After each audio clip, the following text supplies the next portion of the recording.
ইতিমধ্যেই পশ্চিমবঙ্গের বিভিন্ন জেলাতে প্রচুর মানুষের আধার কার্ড ডিঅ্যাক্টিভেশনের চিঠি এসেছে।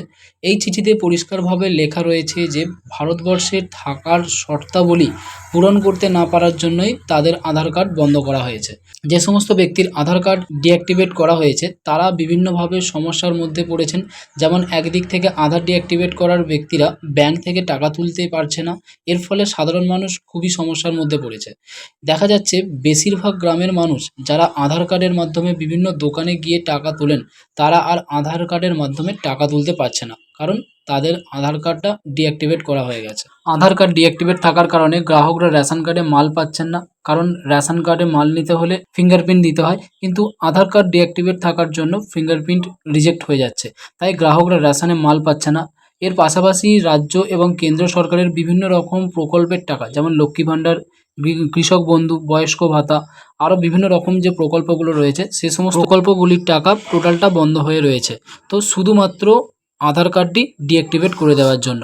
আধার কার্ড ডিঅ্যাক্টিভেশন নিয়ে রাজ্যের মুখ্যমন্ত্রী মাননীয় মমতা বন্দ্যোপাধ্যায় জানিয়েছেন যে সমস্ত ব্যক্তিদের আধার কার্ড বন্ধ হয়ে গিয়েছে সেই সমস্ত ব্যক্তিদের জন্য নতুন এক ধরনের কার্ড তৈরি করে দেবে, যে কার্ডের মাধ্যমে রাজ্যের সাধারণ মানুষ যাদের আধার কার্ড ডিঅ্যাক্টিভেট হয়েছে তারা রাজ্যের বিভিন্ন সরকারি প্রকল্প, রেশন ইত্যাদির সুবিধা পাবেন। রাজ্যের মুখ্যমন্ত্রী ঘোষণা করেছিলেন যে সমস্ত ব্যক্তিদের আধার কার্ড ডিঅ্যাক্টিভেট করা হয়েছে তাদের জন্য আলাদা একটা ওয়েবসাইট বানিয়ে দেওয়া হবে এবং সেই ওয়েবসাইটে নির্দিষ্ট ব্যক্তিরা এসে তাদের তথ্য নথিভুক্ত করতে পারবেন। আপনাদের সুবিধার জন্য নিচে রাজ্য সরকারের তৈরি করা সেই ওয়েবসাইটের লিঙ্ক দেওয়া হলো। ওয়েবসাইটটির নাম রাজ্যের আধার সমস্যা। তো চলুন ওয়েবসাইটের মধ্যে ভিজিট করে আপনাদের টোটাল প্রসেসটা দেখাই, কি করতে হবে না করতে হবে, কি কি ডকুমেন্ট লাগবে, কি আপলোড করতে হবে, টোটাল জিনিসটা আজকের ভিডিওতে আলোচনা করব। তো ভিডিওটি স্কিপ না করে পুরোটা দেখতে থাকো। আমি আমার কম্পিউটার স্ক্রিনে চলে এলাম। এসে এই যে লিঙ্কটি দেওয়া রয়েছে রাজ্যের আধার সমস্যার পোর্টাল, এই লিঙ্কটি আমি আমার ডেসক্রিপশানে দিয়ে রেখে দেবো, সেখান থেকে ডিরেক্টলি এখানে আসতে পারবেন আপনারা। তো ওখানে এসে সরাসরি নিচের দিকে এসে রাজ্যের আধার পোর্টাল সেবা যেটা লেখা রয়েছে ওইটাই ক্লিক করলে ডিরেক্টলি একবারে এই যে মেন পেজ, তো মেন পেজের মধ্যে চলে আসবে। তো দেখে নেওয়া যাক এই পেজটির মধ্যে কি কি দেওয়া রয়েছে। তো প্রথমেই আছে আবেদনকারীর নাম, মানে যার আধার কার্ডটি বন্ধ হয়ে গেছে বা ডিঅ্যাক্টিভেট হয়ে গেছে সেই ব্যক্তির এখানে আধারের নামটা বসিয়ে দেবেন। না, আধারের নাম বসানো হয়ে গেলে পাশেই আছে জেলা, তো সেই ব্যক্তি কোন জেলার অন্তর্গত সেই জেলার নাম লিখতে হবে ওখানে।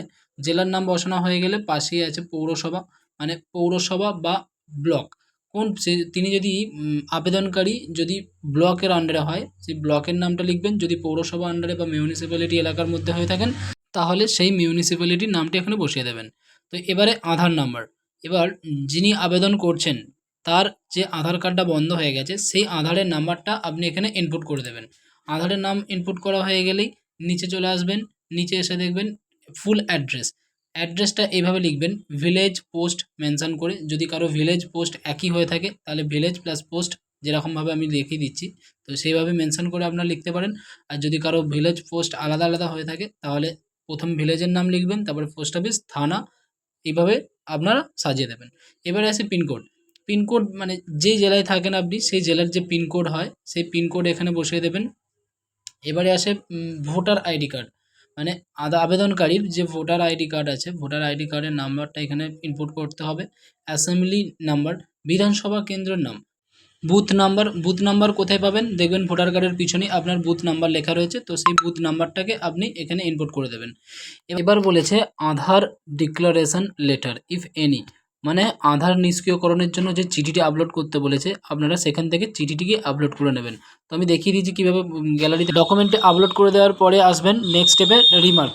তো আপনারা এখানে একটি রিমার্ক দিতে পারেন যেটা দিস আধার ইজ ইনভ্যালিড বলে, তো রিমার্কটি এখানে ইনপুট করে দেবেন। তারপরে আসবেন মোবাইল নাম্বার, তো আপনার যে কোনো একটি মোবাইল নাম্বার ওখানে ইনপুট করিয়ে গেট ওটিপিতে সেন্ড করলে ওটিপি ভ্যালিডেশন হবে। ওটিপি ভ্যালিডেশন হওয়ার পরে ফর্মটিকে সাবমিট করবেন।